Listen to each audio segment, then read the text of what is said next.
Good morning बच्चों, मैं अभिषेक मिश्र, PGT chemistry.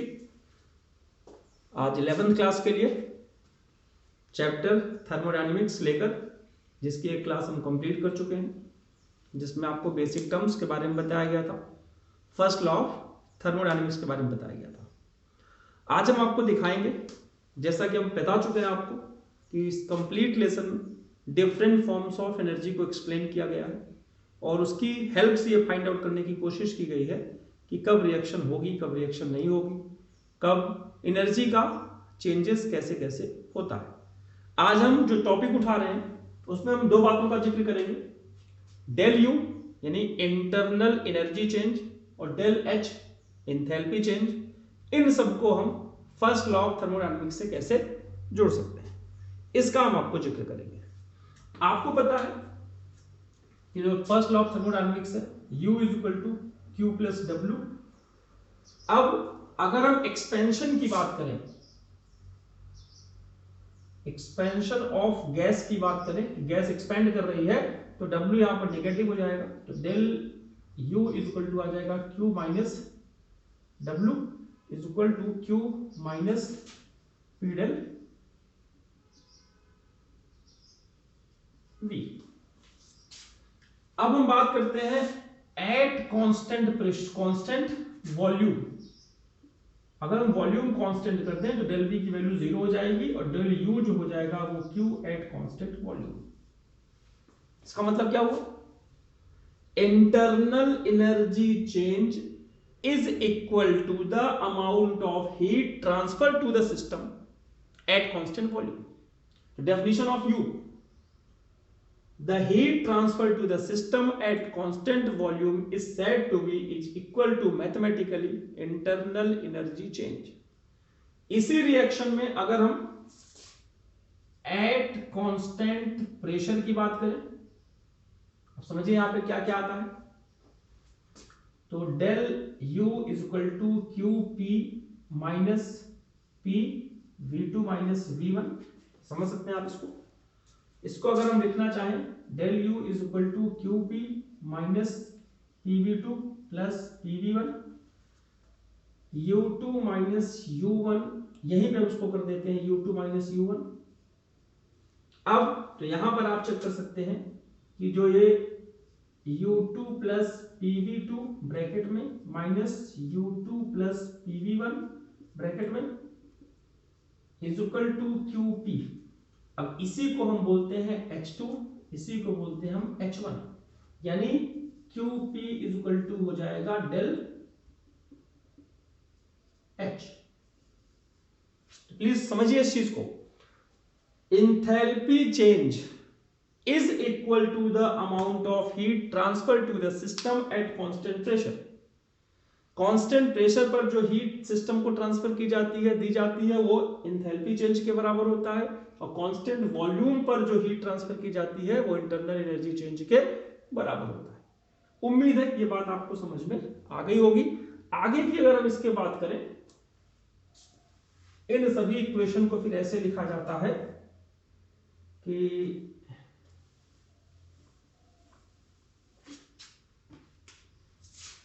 Del U is equal to del H minus P del P. ये आपको Q we को, यानी इसको लिख सकते हैं Q V is equal to Q P minus P del P. इसको हम समझ सकते हैं कि डेल यू को क्यू वी कहते हैं, डेल एच को क्यू पी कहते हैं।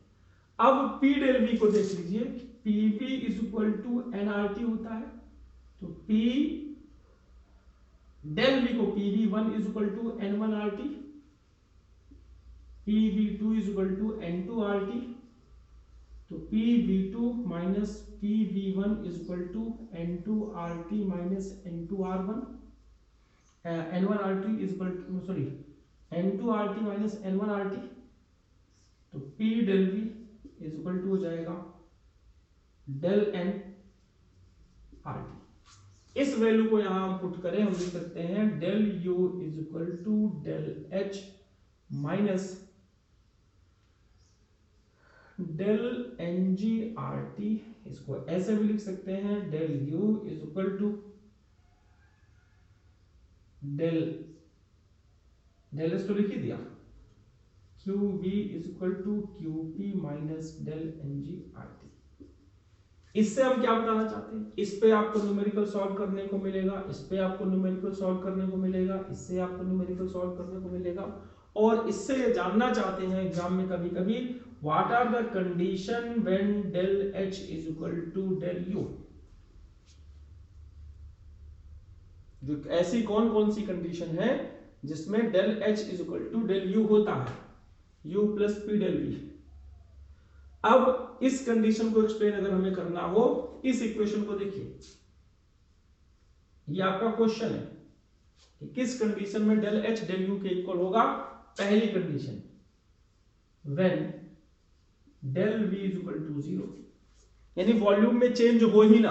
अगर यहां वॉल्यूम में चेंज नहीं होगा तो ये आपका कट जाएगा, 0 हो जाएगा, तो del U is equal to del H आसानी से आ जाएगा। दूसरी condition, when del N G is equal to 0, यानी that is equal number of gaseous product and reactants. अगर किसी केमिकल रिएक्शन में नंबर ऑफ रिएक्टेंट्स और प्रोडक्ट्स गैसेस स्टेट में कॉमन हो, इस डेल एन जी का यही मतलब है कि गैसेस स्टेट में जो होंगे उसे कंसीडर किया जाएगा, लिक्विड और सॉलिड को कंसीडर नहीं किया जाएगा। तो उसी को हम बोलेंगे वहां डेल एन जी 0 हो जाएगा। जब ये 0 हो जाएगा तो ये पूरी वैल्यू 0 हो जाएगी, और Q P is equal to Q V, यानी del U is equal to del H. इसी को ऐसे लिख सकते हैं, Q P is equal to Q V, या समझ सकते हैं, बिल्कुल मुश्किल नहीं है। और तीसरी कंडीशन ये है, व्हेन वहां भी डेल एन जी 0 होगा, there is no gaseous reactants and products. जब वहां पर कोई गैसियस रिएक्टेंट्स और प्रोडक्ट्स हो ही ना, तो आप समझ सकते हैं उस कंडीशन में डेल एच और डेल यू आपस में इक्वल रहेंगे। इन सब बातों को एक्सप्लेन करके आपको समझाया जा सकता है, आप न्यूमेरिकल सॉल्व कर सकते हैं एनसीईआरटी में जितने भी एग्जाम्पल और इंडेक्स में क्वेश्चन दिए हुए हैं। और इसके बाद कुछ टॉपिक्स हमारे ऐसे हैं कि डेल एच को हम कैसे कैसे molar enthalpy of formation, molar enthalpy of combustion, इन सब की डेफिनेशन हमें करनी है। हम इसका जिक्र अगली क्लास में करेंगे। आज हम थोड़ा सा और आपको ये बताएंगे कि आपको इंटरनल एनर्जी चेंज जिसकी वैल्यू U2 माइनस U1 होती है, अगर ये निगेटिव है, या डेल एच की बात कर लेते हैं, इसका मतलब डेल एच अगर निगेटिव है, इसका मतलब ये एक्सोथर्मिक रिएक्शन की बात कर रहे हैं, और डेल एच अगर पॉजिटिव है तो ये एंडोथर्मिक रिएक्शन की बात कर रहे हैं। इसमें डेल एच पॉजिटिव होता है, ये आप पहले से भी जानते हैं। जिसमें एनर्जी का रिलीज हो रहा है वहां डेल एच निगेटिव, जिसमें एनर्जी एब्जॉर्ब हो रही हो वहां डेल एच पॉजिटिव। और आपको समझाया जाए, इसमें स्पॉन्टेनिटी की बात की गई है कि कौन सी रिएक्शन स्पॉन्टेनियस होगी, कौन सी रिएक्शन स्पॉन्टेनियस नहीं होगी।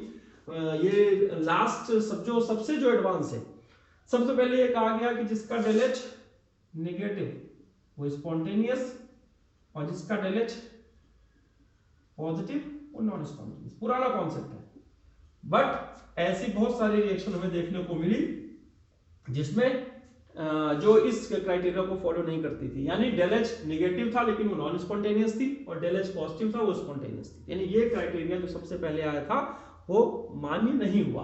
फिर बाद में एक एंट्रोपी चेंज आया।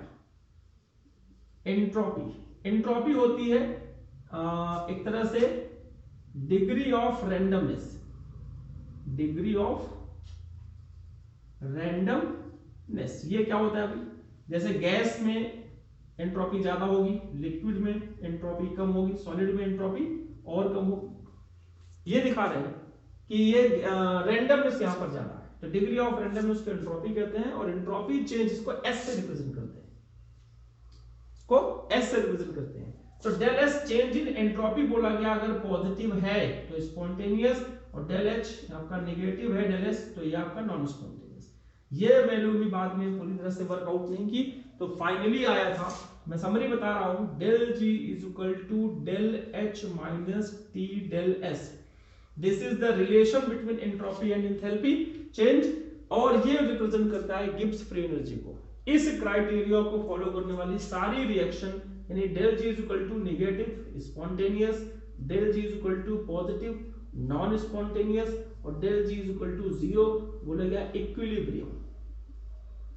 इक्विलिब्रियम, ये बात ये सबसे इंपॉर्टेंट है और ये सबसे ज्यादा यूज की जाती है थर्मोडायनेमिक्स में, और इसी से हम बताते हैं कौन सी रिएक्शन स्पॉन्टेनियस है कौन सी नहीं। हम इसका जिक्र और अच्छे से करेंगे, हम आपको बता रहे हैं कि इस लेसन की समरी में क्या क्या है। ये भी फॉर्म ऑफ एनर्जी है, ये भी फॉर्म ऑफ एनर्जी है, ये भी फॉर्म ऑफ एनर्जी है। इससे ज्यादा पता चलता है ये मोस्ट एडॉप्टेबल या मोस्ट एक्सेप्टेड कॉन्सेप्ट है कि इसमें अगर नेगेटिव है तो स्पॉन्टेनियस, नेगेटिव नहीं है तो स्पॉन्टेनियस नहीं होगा। हम जैसे एंट्रोपी की थोड़ी बात कर रहे थे, तो आप लोग चाहेंगे तो उसको पढ़ के देख सकते हैं। अगर मान लीजिए कोई H2 है गैस और वो H एटम में कन्वर्ट हो रहा है, ये भी गैस ही होगा। एंट्रोपी चेंज क्या होगा, इसकी रैंडमनेस कम होगी, इसकी रैंडमनेस ज्यादा होगी, क्योंकि ये कम स्टेबल है, ये ज्यादा स्टेबल है H2। तो यहां पर रैंडमनेस बढ़ रही है तो एंट्रोपी इंक्रीज हो रही है, एंट्रोपी इंक्रीज हो रही है, आपको समझना है। जैसे मान लीजिए NaHCO3 है, ये हम जानते हैं कि सॉलिड है, इसको जब हीट करते हैं NO2CO3 आता है, ये भी सॉलिड है, और H2O आता है, हम जानते हैं ये लिक्विड है, और CO2 आता है, ये आ जाते हैं गैस है। तो यानी यहाँ सारे सॉलिड है और यहाँ एक गैस बन रहा है, हम यहाँ बोलेंगे कि एंट्रोपी इंक्रीज हो रही है। तो ये आपको समझना पड़ेगा। एंट्रोपी डिक्रीज कब होगी वो देख लो, कि अगर कोई मान लीजिए लिक्विड है, ये वाटर है, ये आपका फ्रीज होके आइस में कन्वर्ट हो रहा है, तो एंट्रोपी डिक्रीज हो रही है, क्योंकि इसकी रैंडमनेस इसमें से इसमें जा रही है। तो ऐसे 4-5 एग्जांपल आपके एनसीईआरटी के इंटेक्स में है, एग्जांपल में सॉल्व क्वेश्चन है, वो आप करके देखिएगा। ये मोस्ट इंपॉर्टेंट टॉपिक है। एंट्रोपी का मतलब डिग्री ऑफ रैंडमनेस, और एंट्रोपी कब बढ़ रही है कब कम हो रही है, ये आपको समझना पड़ेगा रिएक्शन के साथ साथ। और मैं चाहूंगा कि इसी क्लास को, आज की क्लास को यहीं कंक्लूड करता हूं। इसमें और भी हमारी 3-4 क्लासेस होंगी जिसमें हम आपको जिक्र करेंगे, प्रैक्टिकली आपको करके दिखाएंगे रिएक्शंस कैसे फिजिबल हैं, स्पॉन्टेनियस हैं, कैसे नहीं है, और बहुत सारे जो इनके डेरिवेशन भी अभी कुछ रह गए हैं, वो भी हम आपको सॉल्व करके दिखाएंगे। तो आज की क्लास में इतना काफ़ी आपके लिए। आप कोशिश कीजिए इन सब का होमवर्क, प्रॉपर नोट्स बनाइए, और एनसीईआरटी के जो क्वेश्चन से रिलेटेड हो उनको सॉल्व कीजिए, और बाकी का इंस्ट्रक्शन मैं आपको व्हाट्सएप ग्रुप पे दे दूंगा। आज की क्लास में बस इतना ही। अपने आप को कोरोना से सुरक्षित रखते हुए जितना पॉसिबल हो सके आप लोग कंटेंट मैनेजमेंट अपना ऑनलाइन टीचिंग के माध्यम से करते रहिए। इन सभी शुभकामनाओं के साथ आज की क्लास यहीं खत्म करते हैं। धन्यवाद।